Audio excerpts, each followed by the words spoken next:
You know, I was watching the recent Gigguk dislike video, and there was something he said about the Index franchise that I'm afraid I'm gonna have to disagree with. Toaru fans, on the other hand, don't see the need to argue about where to start their series, but in reality, it also doesn't matter, cause no one's gonna watch it anyway. While he is right about everything in his Index video, more people are starting to watch the anime than ever before.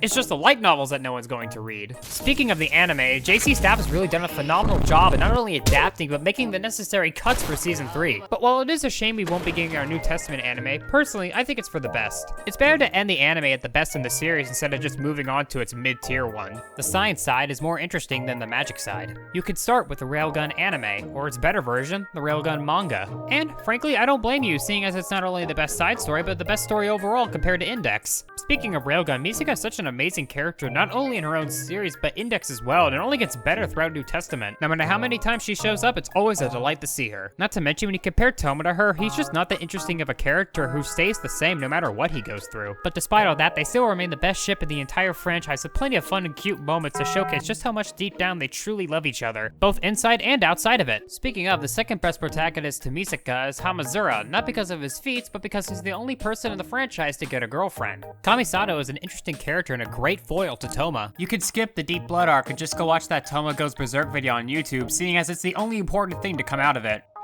Though I will give it props on one thing in making Alador's Izzard the most powerful character in the entire franchise, second only to Accelerator. The Idol Accelerator manga is not canon. Miss Conway is not a good character whose only purpose is to appeal to sickos, and she's not even adorable. Why the fuck do people like this legal lollipop? Elfinus is a B-tier character who peaked at volume 10. After that, she doesn't really add any real value to the story. Frankly, she should have just died at the end of 10. Speaking of B-tier, Shokoho Misaki also doesn't add any real value to the main series outside of Railgun. Hell, New Testament 11 is just there to give her a sad backstory involving Toma and then add her to the harem.